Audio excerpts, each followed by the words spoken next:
All right, everybody. Good evening. That is a new phrase that I'm saying right now because we usually are recording these in the morning, but something came up earlier today that couldn't be helped, and so we figured that we could bring you a late night edition of the Bear Claw Cast today. So we're Uh, back, with Michael, and let's get into this. So the Bears play the Browns tomorrow, or today, depending on when you're watching this. And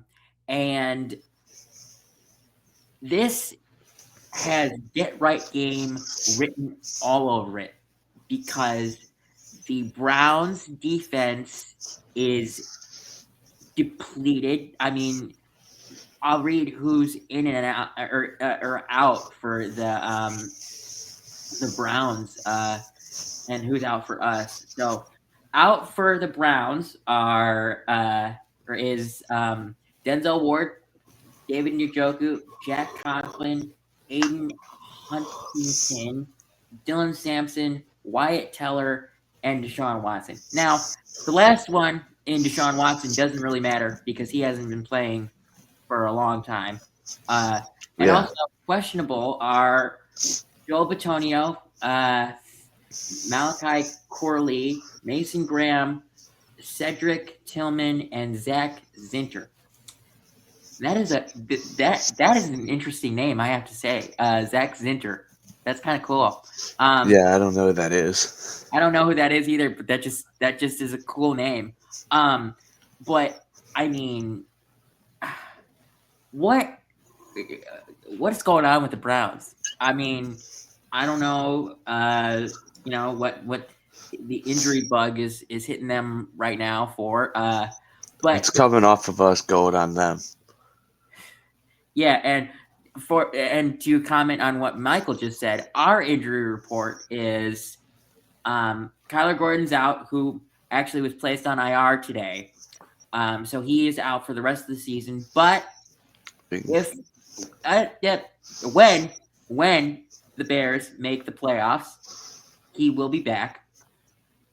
Travis Homer is out. Roma Dunze is questionable, which we will get into a little bit more later on. Uh, Ruben Hippolyte is full. Jalen Johnson is full. Tyreek Stevenson is back, and Olamide Zacchaeus is full. So, um, I think we can, win pretty handily tomorrow. I hope. The only thing is, it is going to be frigidly cold tomorrow. It is going to be terrible. It is going to be like -10 or -20 with the wind chill tomorrow. So expect a lot of running the ball, which is pretty awesome because Kyle Monangai has just been lethal.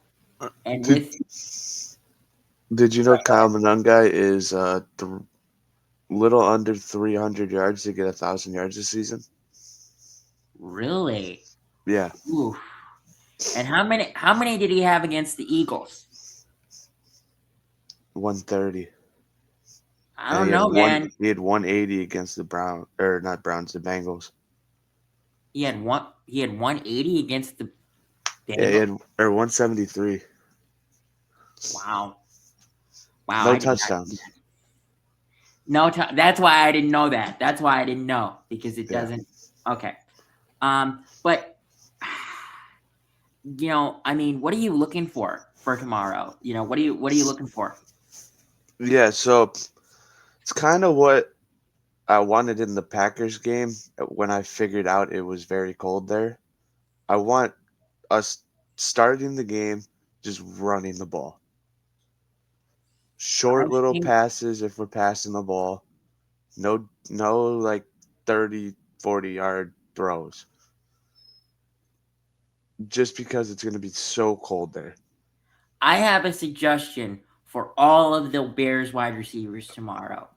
Now, I don't know how much this is going to help because they have dropped plenty of balls, but wear gloves. not to just protect your hands because of the wind chill tomorrow, but also if you wear gloves, the gloves will should help you catch the ball.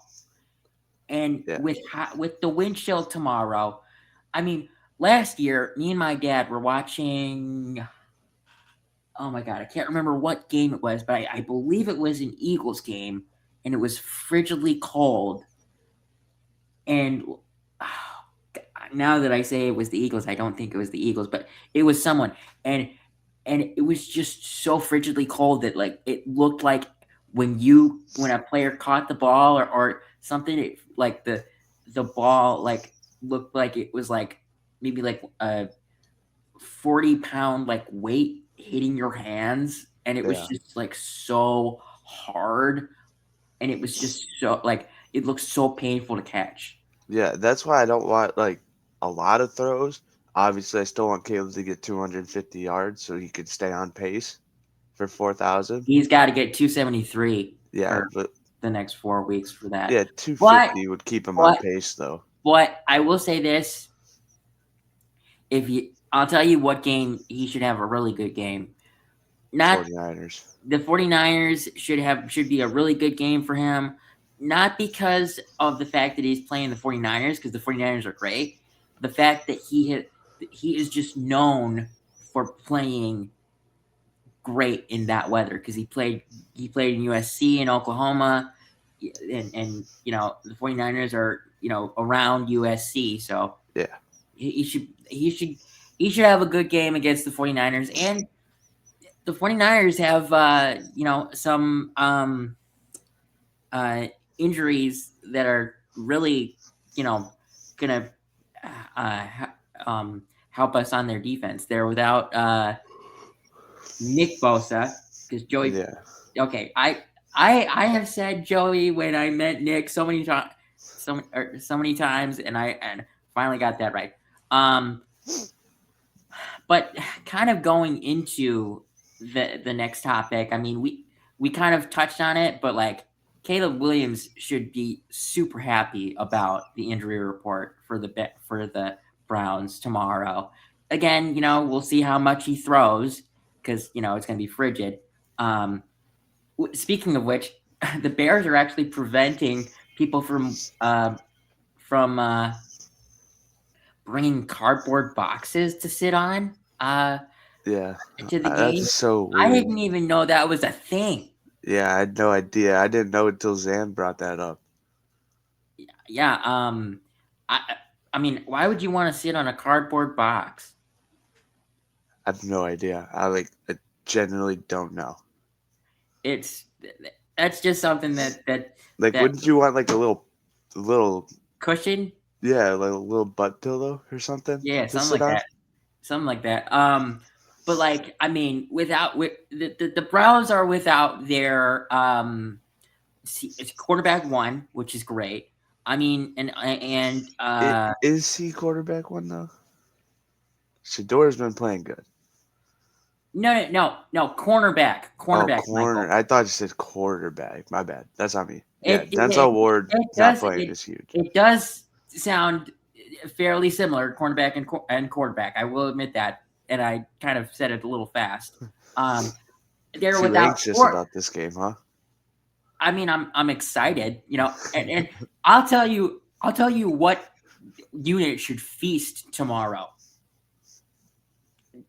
The defensive line should feast tomorrow, because the the Browns are without four of their top five offensive linemen, and there is a possibility that they could actually be without their whole offensive line, because Joel Batonio is questionable. Yeah, But most of the he's time arguably their best lineman. he is. But also the thing about when someone is usually marked as questionable, they'll play. They just might not play to the best of their ability, which for Joel Batonio, that's pretty good. I mean, he's pretty good, but I think he's on the tail end of his career. I will admit Yeah, that. yeah, Um, but with with So I mean, what are your thoughts on this? Like, I mean, do you want to go into detail more of this, or did you do that in the preview? Um, no, I just want to go into something because we could be seeing a record. There's a Oh, possibility there's an all-time sack record. I don't think it's gonna happen because Caleb doesn't take that many sacks this year. that's true. But That's there's true. always that possibility. Miles Garrett is at 20 sacks this season. And the record, if I'm not It's mistaken, is held by Robert Quinn at 22 and a half. it's held by T.J. Watt and uh uh it's tied. They're 22 and a half by T.J. Watt and Robert the, Quinn. no, the Giants guy. Uh Uh, Strahan? yeah, Oh, okay. 22 and a half. And for reference, he has his sights set on getting to 25. And I'm Yeah. going to confidently say this. He will get that. He will get Yeah. that. I just pray he does not get that tomorrow. And I don't think he'll get 5 sacks, but No. I could I'm going to say it. He could get 1 to 1.5 tomorrow. I think I can confidently say that he might get that tomorrow. Yeah, as if there's someone that's gonna get two against Caleb, like two It's Miles sacks, Garrett. it's Miles It's Garrett. Miles Garrett. Yeah. And it's gonna pain me to see that, but I'm also gonna applaud him. In that respect. I can't. You know, we all have players that we don't like. But we all quietly cheer for them. In a way. For example, last year we knew that the Bears sucked, so I was quietly cheering for the Lions all season. I was hoping they'd make it to the Super Bowl, and Yeah. they didn't. But as a result of that, we got our head coach early. So thank you. Yeah, that's like me when the last couple of years when the Bears weren't the greatest, I was cheering for the Bengals. I love Joe Burrow. Which actually we are going to talk about him at the end of this because there Yeah. was something that surfaced earlier today, but we don't want to spoil that yet. So that will come at the end of the podcast. But so last week we found out that Rome Dunze has been dealing with a stress fracture for the last probably about month, Yeah. and he was limited all week, and he is marked as questionable. But multiple reports have said that the Bears are optimistic that he plays tomorrow. And if I'm being honest with you, part of me wants him to play tomorrow. Part of me wants him to sit tomorrow so he can be 100% against the Packers, because that's the game that matters. The game that matters is next week, because that decides the division.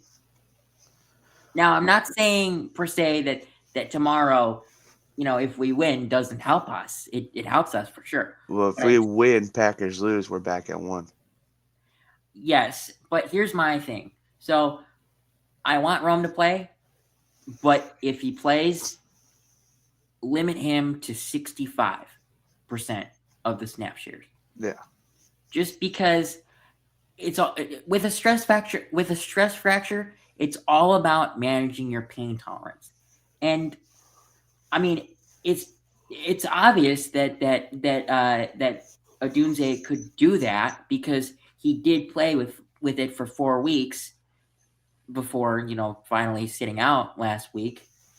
But you have to you have to do what's best for you and what's best for the team. And if I'm being honest, I think the best thing to do is to sit him so we can have him 100% for the Packers.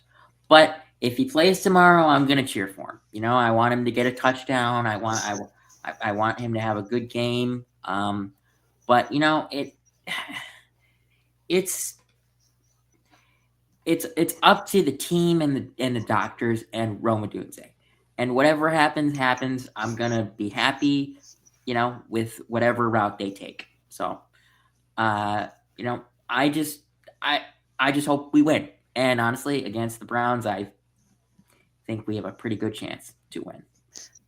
But what are your thoughts, Michael? Yeah, I'm with you here. I texted you this. I told you I want him to play 70%. 70%. But here's the thing. I want him to play just because he can come back with a little bit of game experience after sitting one game, like for the Packers. Because this No, is not a that is this a is a fair. very good defense we're gonna be playing. The Browns is a good defense. Yes, they're without Denzel Ward. They might be without Mason Winston Graham, Graham. but it's still a very good defense. Hmm. So I want him to play. If we're up by, let's just say hypothetically, we're up 21 points at halftime, which could happen, then that's when you sit him. Unless they start coming back, then you put him back out there. Well, I'm gonna say it. Comebacks have been a thing for teams against us, but then we oftentimes, you know, get the Yeah, as long as we get the ball last, we win. Um, but a couple of really cool things are going to be on the next couple banners. So there's some breaking news for both for both those banners. So, but let's get into the first one because the second one is kind of already been disclosed, but uh but it's something big is brewing. But live shows are coming to the Bear Clawcast. So me and Michael, we work for a podcast company, uh, and we do a show called Gridiron Gurus, and it's basically the podcast company's version of uh, NFL Live, or I don't want to say Good Morning Football because it's not as long, but it's a pre-show to the first slate of the football games. So we're gonna be live from um, 11 to 12 starting tomorrow, and this is gonna go all the way until the play past the playoffs, the Super Bowl, and then we're gonna do it also through the off season. So you're gonna see a lot of live shows from us. We might actually get a chance to do a longer show tomorrow because our good friend Zan is actually sick tomorrow, so we may do a little bit of a longer show. I haven't talked to Michael about that, but I'm sure that he's okay with it. If he's not, we'll just do 11 to 12. But I will be heading out earlier, so it is it's it's up. good. Yeah, I'm good with starting earlier, so I could get out a little earlier because I do have my game tomorrow. Okay. All So right. We can let Nick I'll know. tell Nick. I'll tell Nick. But what are your thoughts on this? So I connected our YouTube channel to their YouTube channel. So when I press go live, it'll go live on every platform that is connected to uh the ETB network. So what are your thoughts on that, man? Yeah, I love it. I was so happy when Nick told us that you could put your YouTube on here because that gets us a lot of new subscribers.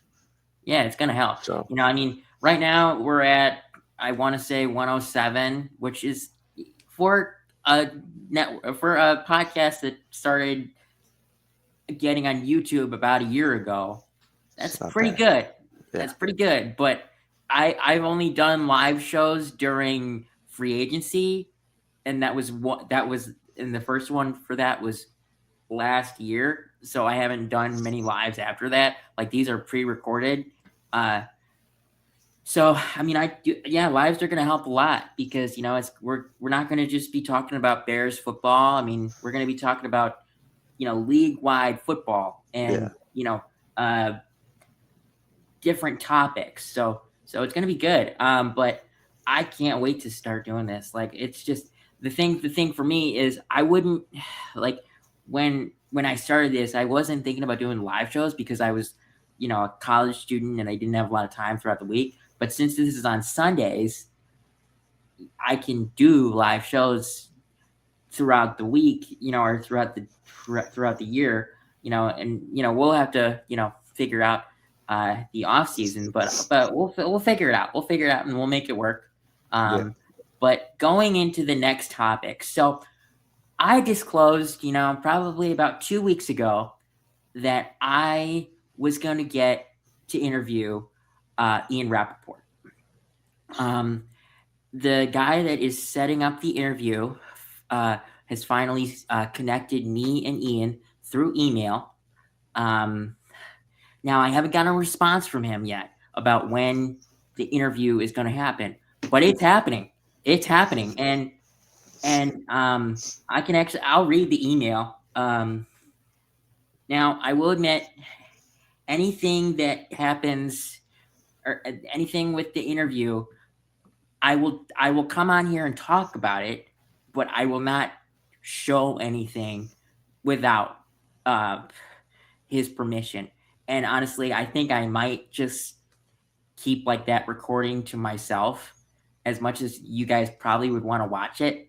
It's just that is like my teacher for one of my classes always asks the class at the beginning of the year, who is your dream interview? And I've got mine. Like this is my dream interview. And I'm a 22-year-old, as a journalist who isn't even in the sports world yet, gets to interview the biggest celebrity in the sports world of journalism. So I'm still giddy about it, and I will probably periodically, just go into my laptop and watch that interview like once a week for the rest of my life probably because it's going to be the most important interview that I ever have. Yeah. Probably. Yeah, that's sick. It's sick. But the email, okay, so I'm pulling up the email right now. Um, it said, Ian, as noted in our email exchange, I am introducing you to Grant Winsauer, a student at University of Illinois.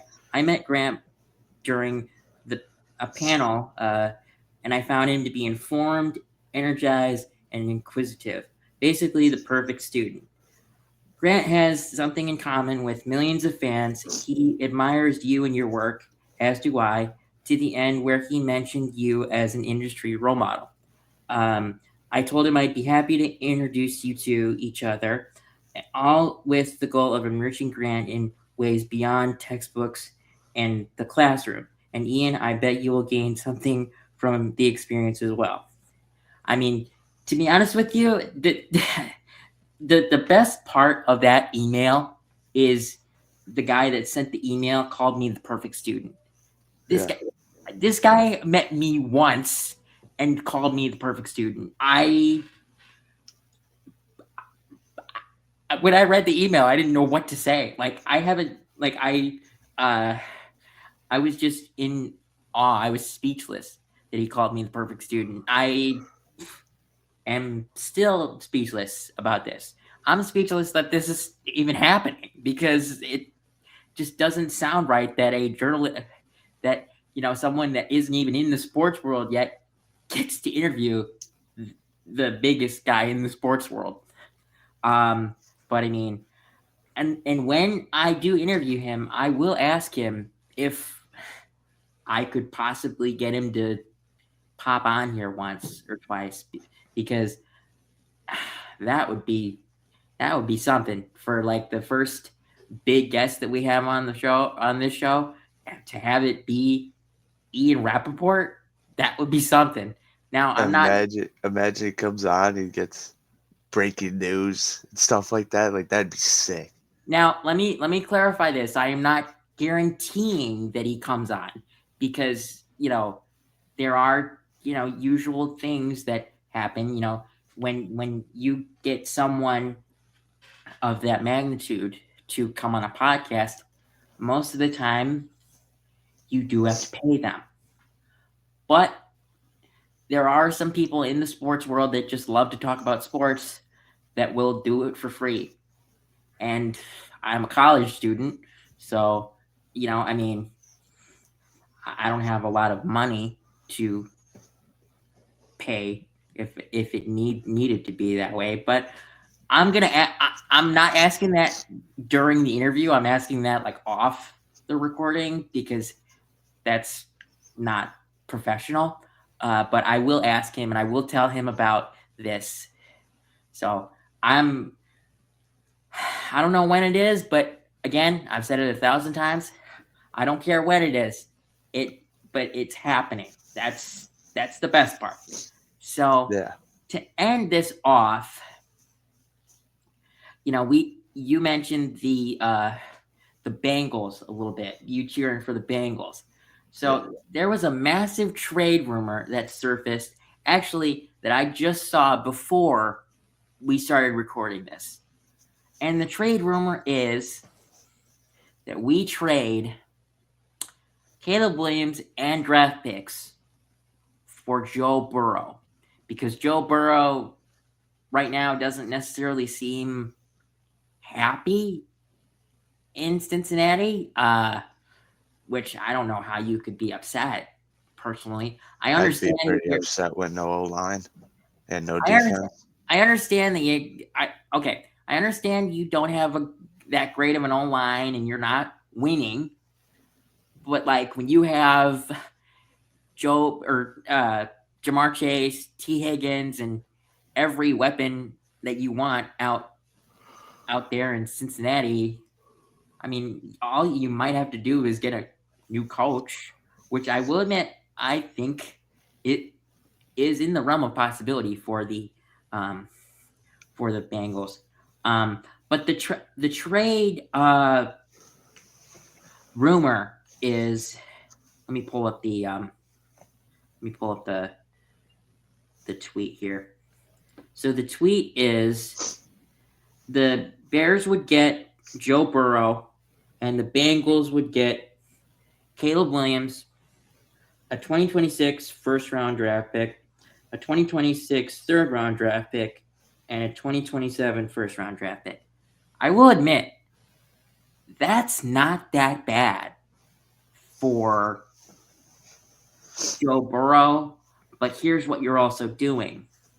If you do that, you are taking on Joe Burrow's contract, which is very big, and you're limiting yourself to what you can do in the future in terms of adding talent. Now, I will say this: Ben Johnson's first draft did go very well. It went very well. And I think that's because of him, because he's actually a quality coach compared to everyone we've had in the past. But I don't really want to take on a contract like that yet. I'd like to add some more pieces on defense, some more pieces in the safety rooms, add some pieces, maybe on the offensive line. Like, I mean, eventually Joe Tooney's going to retire, so you might want to try and get his replacement, in the next draft or two. Drew Dalman is young enough that he could get a second contract with us, but Yeah. there are guys on this team that are going to be, maybe if their contracts are expiring, stopgap options for a year or two. Like for example, Kevin Byard. I would hope that he at least gets a 1 year extension and comes back for one more year. But if he does that, here's what I do: I draft a safety throughout this draft because you could learn from him for a year, and then you could get thrown into that starting role next year when he retires. And getting a year of him. But here's is great. But here's also another thing. It's also contingent on Al Harris staying, because Al Harris is what has made this DB group really, you know, come into their own personally. Yeah. And there's a possibility that with uh, what he's done with um, the DB group, that he possibly gets a DC job. Now, there is another thing. He has never called a defense before, so you're taking a lot of risk, hiring a defensive back coach to call a defense. But it if it were me, Al Harris, stay one more year. Stay one more year. Maybe pop into Dennis Allen's defensive meetings for you know every week and learn from him to see how you could call a defense in your own way, but learn from Dennis Allen, who maybe not this year, but I mean has had great defenses in the past, and I'm not trying to shy away from the Bears having a bad defense. It's just it's not as great as it could be. Is my point. Yeah. Um, but what are your thoughts on this, Michael? I mean, go ahead and go into it. Yeah, I mean, I don't think we do this, but if we do it, it's gonna be like how the Lions and Rams did it when like Jared Goff was at the end of his rookie contract getting the extension But Joe Burrow's kind of not. He's thing. already got his extension. No, no, no. Jared Goff in this case would be Caleb. Like what the Rams and Lions did for Stafford and Jared Goff. That's what kind of is. That's what you're looking at right here. That's basically the trade. Oh, okay. That's basically what it is. So in that case, if we bring Joe Burrow, like if we think Joe Burrow will be healthy for a whole year, win a Behind this Super Bowl, offensive line, he should. I will yeah, say that. yeah, wins us a Super Bowl, like we think he could come in, win a Super Bowl over Caleb, do the trade, but I would wait, in my opinion. You'd wait. Yeah, How long would you wait? till the end of Caleb's rookie deal. So two more Well, years. okay. Well, here's the thing. So, how old is Joe Burrow? 29, So he 28, 29. let's just say So he'd be that 30, 31. let's just say that's how this goes. We wait until the end of Caleb's rookie contract, which I would support. But then you're kind of risking, possibly a, a injury brittle uh, quarterback with Joe Burrow, and as of right now, Caleb haven't had any injuries. I Are you near wood anywhere? I'm not Thank good. you, Don't worry. Michael. I can't do it because the desk that I use is not made out of wood. But um, so you know, it hasn't happened yet, and behind this offensive line, I'll say it won't happen. It won't Yeah. happen behind this offensive line.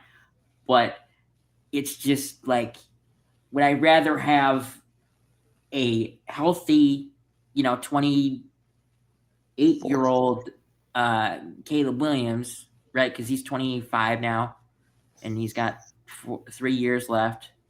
24. 24. Okay.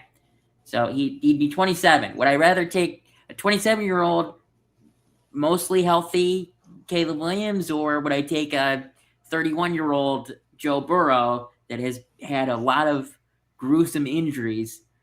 I'm going to take Caleb Williams 11 out of 10. I'm sorry. And I think that's what's going to happen. It's just, you know, these these um, these sites that I get some of the news from are using this as clickbait to get people to read stories. There's not a Yeah. lot of news about the Bears right now in terms of I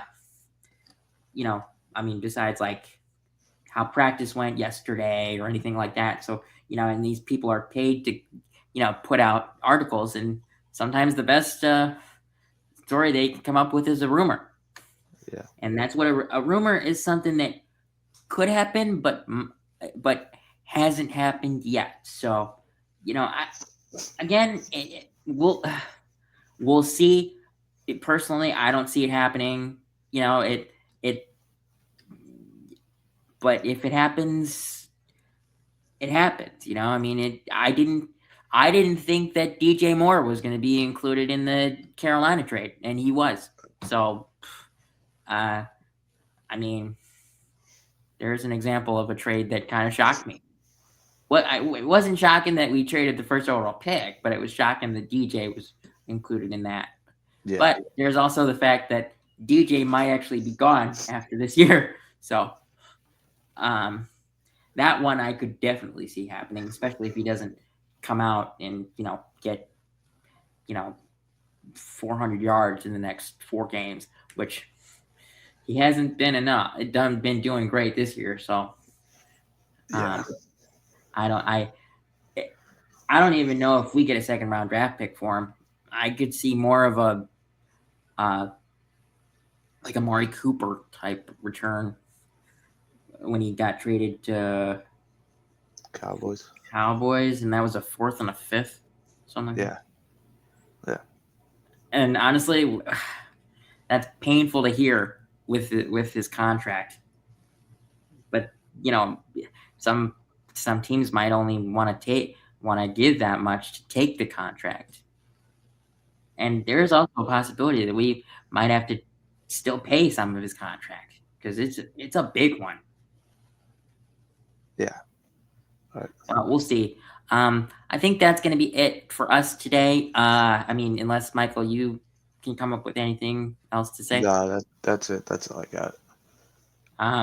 Well, we will see you guys tomorrow. Probably, I would say around maybe 10:30 Yeah. if we're doing it earlier. I mean, we have to talk to Nick, but you guys will see us live for our pregame show, Gridiron Gurus, tomorrow, and I'm really excited to start it. So Yep.